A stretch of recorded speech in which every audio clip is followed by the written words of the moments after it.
काला जादू। अपने बेटे रिशु के माथे से टपकते हुए पसीने को देखकर सविता की हालत खराब हो गई। ऐसा आज पहली बार नहीं हुआ जब रिशु नींद से घबरा कर जागा है।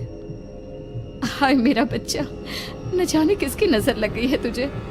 जब से मेरे बच्चे ने 10वीं के एग्जाम में स्कूल टॉप किया है तब से रोज बुरे बुरे सपने आने लगे हैं। हाँ माँ, मैंने आज फिर से एक काले साए को देखा। वो यहीं मेरी आंखों के सामने खड़ा था। माँ मुझे बचा लो माँ। वो मुझसे कह रहा था कि मुझसे बदला लेगा।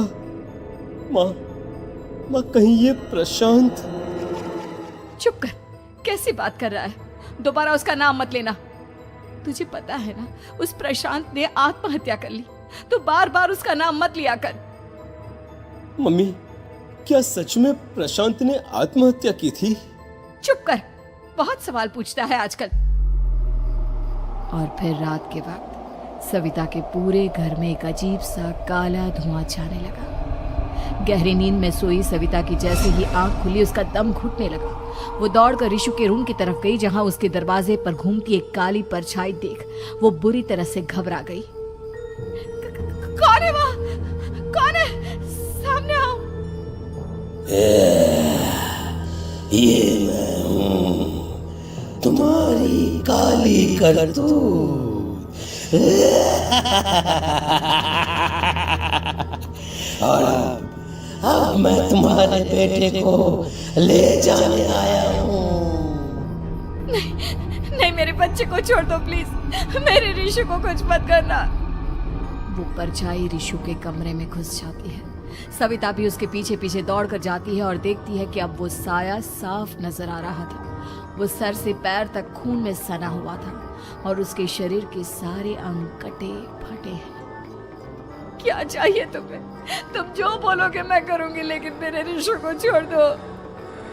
उस परछाई ने रिशु को गर्दन से पकड़कर दीवार के सहारे हवा में उछाल दिया। रिशु जोर जोर से चिल्लाने लगा। माँ बचाओ मुझे, बचा लो माँ। ये मुझे मार डालेगा। माँ मुझे बचा लो माँ।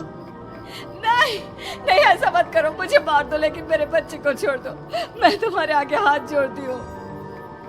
वो परछाई रिशु को जमीन पर गिरा देती है और अचानक वहां से गायब हो जाती है। रिशु, मेरा बच्चा, तू ठीक तो है ना? कुछ बोल बेटा, क्या हुआ है तुझे? मैं ठीक हूँ माँ। क्या हुआ था यहाँ पर? कुछ नहीं बेटा, कुछ नहीं।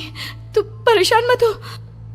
हम कल ही गांव के बाहर जो तांत्रिक महाराज रहते हैं उनके पास चलेंगे। ठीक है माँ, हम जल्द ही उनके पास चलेंगे। मुझे बहुत डर लग रहा है माँ। ये बार बार मुझे डरावने सपने आना, ये सब हमारे साथ क्यों हो रहा है माँ? अगले दिन सविता अपने बेटे रिशु को लेकर गांव के बाहर तांत्रिक के पास जाती है। जिस जगह पर तांत्रिक रहा करता था वो जगह बहुत डरावनी थी। चारों तरफ कंकाल और खूब भूतियां नजर आ रही थी। गांव से दूर वीराने में उस जगह पर जोर से आंधी चल रही थी। रिशु ने डर कर अपनी माँ का हाथ पकड़ लिया। माँ मुझे बहुत डर लग रहा है। ये कैसी जगह है? देख बेटा, हमारे साथ जो कुछ भी हो रहा है उसका इलाज सिर्फ और सिर्फ ये तांत्रिक महाराज ही बता सकते हैं। अब यही है जो हमें प्रॉब्लम से बाहर निकाल सकते हैं। जैसे ही सविता और रिशु तांत्रिक की झोपड़ी के अंदर पहुंचे, वहां का नजारा देखकर उनकी आंखें फटी की फटी रह गई। तांत्रिक की झोपड़ी के अंदर कई सारे लोग अपनी गर्दन घुमा घुमा कर जोर जोर से चीख रहे थे। कौन हो तुम और यहाँ क्यों आई हो? महाराज, मेरे बेटे को कुछ दिनों से एक डरावनी काली परछाई नजर आती है और कल रात उसने मेरे बेटे पर हमला भी कर दिया।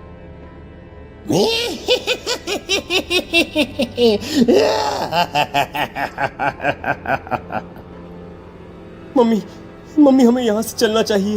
ये जगह मुझे ठीक नहीं लगती। नहीं बेटा, ऐसा नहीं कहते। रुक जाओ, 2 मिनट के लिए रुक जाओ। क्या कहा? काली परछाई?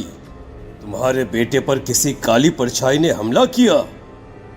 हाँ महाराज, वो कह रही थी कि वो मेरे बेटे को कुछ कर देगी। कोई उपाय बताइए महाराज, मेरे बेटे के साथ कुछ गलत नहीं होना चाहिए। तुमने किसी दूसरे के साथ गलत किया है, तो तुम्हारे साथ भी गलत होकर ही रहेगा। तुमने किसी की जान ली है, किसी को मार डाला है तुमने। नहीं महाराज, मैंने ऐसा कुछ नहीं किया। मैंने किसी की जान नहीं ली। मुझे कोई उपाय बताइए। लगता है तुम इतनी आसानी से नहीं मानोगी। मैं तुम्हें अभी उस काली परछाई से मिलवा देता हूँ और वही सारा सच तुम्हारे सामने लेकर आएगा। सविता और ऋषु ने डर के मारे अपनी आंखें बंद कर ली। तभी अचानक तांत्रिक की झोपड़ी में अजीबोगरीब आवाजें गूंजने लगी। सविता और ऋषु बुरी तरह से कांप रहे थे। आंखें खोलो और अपने सामने देखो। क्या यही है वो जिससे तुम कल रात को मिली थी? बताओ मुझे। हाँ, इसने कल रात मेरे बेटे के ऊपर हमला किया था। ये उसी लड़के की भटकती हुई आत्मा है जिसे कुछ दिन पहले तुमने मार डाला था। मम्मी ये महाराज क्या कह रहे हैं? क्या सच में आपने किसी की जान ली है, किसी को मार डाला है? अगर हाँ तो बताइए ना मम्मी, किसको मारा है आपने? किसको? तुम्हारी माँ इतनी आसानी से सच नहीं बताएगी बेटा। इसने एक बच्चे की जान ली है। कहीं उसका नाम प्रशांत तो नहीं महाराज? वो मेरा दोस्त है, मेरा मतलब मेरा पड़ोसी है। सही पहचाना। देखा सविता, तुम्हारा खुद का बेटा भी जानता है कि तुमने किसी के प्राणों की बलि चढ़ा दी और इसीलिए अब उसकी बुरी आत्मा तुम्हारे घर में भटकती है। मुझे माफ कर दीजिए महाराज, मुझसे बहुत बड़ी गलती हो गई। प्रशांत हमारे पड़ोसी का बेटा था। हर बार उसके नंबर मेरे बेटे से ज्यादा आते थे और इसलिए मैंने उसके कमरे के बाहर काला जादू किया था, पर मुझे नहीं पता था कि वो मर जाएगा। तुम्हारे उसी काले जादू वाली गुड़िया के अंदर एक बुरी आत्मा थी जिसने उस बच्चे के दिमाग पर बुरा असर कर दिया और उसी की वजह से उस लड़के ने अपनी बालकनी से कूदकर आत्महत्या कर ली। इसकी वजह सिर्फ और सिर्फ तुम हो, तुम। नहीं महाराज, जो कुछ भी हुआ मुझे नहीं पता था कि प्रशांत अपनी जान दे देगा। प्रशांत की आत्मा इस वक्त तुम्हारे सामने खड़ी है, हमसे बात करना चाहती है। बोलो क्या कहना चाहते हो? मैं जीना चाहता था, बड़ा होकर कुछ बनना चाहता था। आपके बेटे से मुझे कोई परेशानी नहीं थी। अरे वो तो मेरा अच्छा दोस्त था। मुझे माफ कर दो बेटा, मुझसे बहुत बड़ी गलती हो गई, मुझे माफ कर दो। माफ करने से मुझे वापस जिंदगी नहीं मिल जाएगी। मेरे माँ बाप आज भी मेरे लिए रोते हैं। आपने मेरे साथ बहुत गलत किया है, बहुत गलत। और तभी अचानक प्रशांत की आत्मा वहां से गायब हो जाती है। सविता जोर जोर से रोने लगती है। सुन लिया तुमने?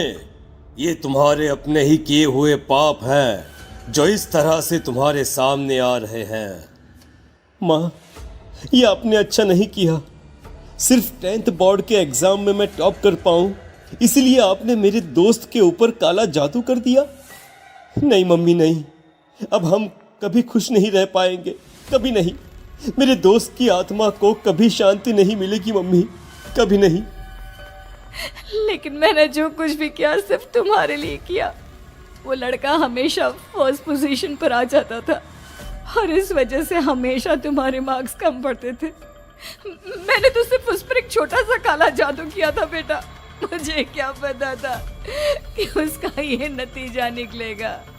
जिस गुड़िया को तुमने उस लड़के के कमरे के दरवाजे पर लगाया था, दरअसल उसके अंदर एक बुरी आत्मा का प्रवेश हो गया था, जैसा कि अक्सर काला जादू करते समय हो जाता है।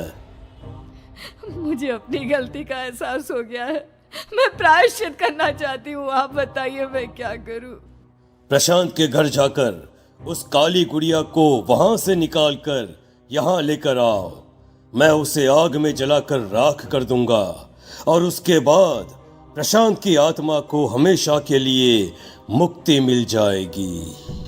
अगली रात सविता चुपचाप अपने पड़ोसी प्रशांत के घर जाती है। प्रशांत के माँ बाप प्रशांत की मौत के बाद उस घर को छोड़कर हमेशा के लिए वहां से चले गए थे।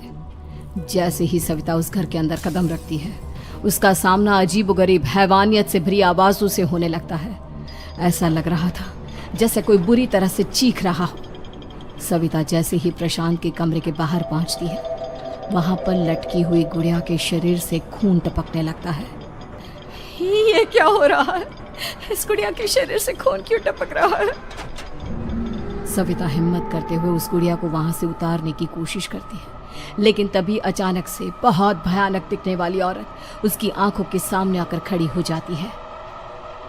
मैं यहाँ से कहीं नहीं जाऊंगी, और अगर तूने मुझे यहाँ से हटाने की कोशिश की तो मार डालूंगी मैं तुझे। नहीं नहीं, मुझे तुम्हें यहाँ से ले जाना ही होगा, नहीं तो मेरा बेटा, उसकी जान को खतरा है। मैं तुम्हें नहीं छोड़ सकती। अगर तुम्हारे अंदर हिम्मत है तो मुझे इस घर से बाहर ले जाकर दिखाओ। और ऐसा कहकर वो औरत सविता के ऊपर हमला कर देती है और उसे हवा में उछाल उछाल कर जमीन पर पटकती है। लेकिन तभी अचानक मौका देखकर सविता अपने हाथ में ली हुई सुई उसके हाथ में चुभो देती है।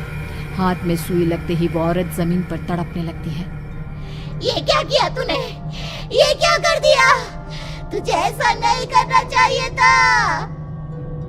तांत्रिक ने मुझे कहा था कि तुझसे जीतने का सिर्फ यही एक तरीका है जिससे मैं अपने पापों का प्रायश्चित कर सकती हूँ और अपने बेटे की जान बचा सकती हूँ। और उसके बाद वो डरावनी दिखने वाली औरत एक छोटी सी जादुई गुड़िया में तब्दील हो गई और सविता ने उसे ले जाकर तांत्रिक को दे दिया। तांत्रिक ने जादुई गुड़िया को आग के हवाले कर दिया।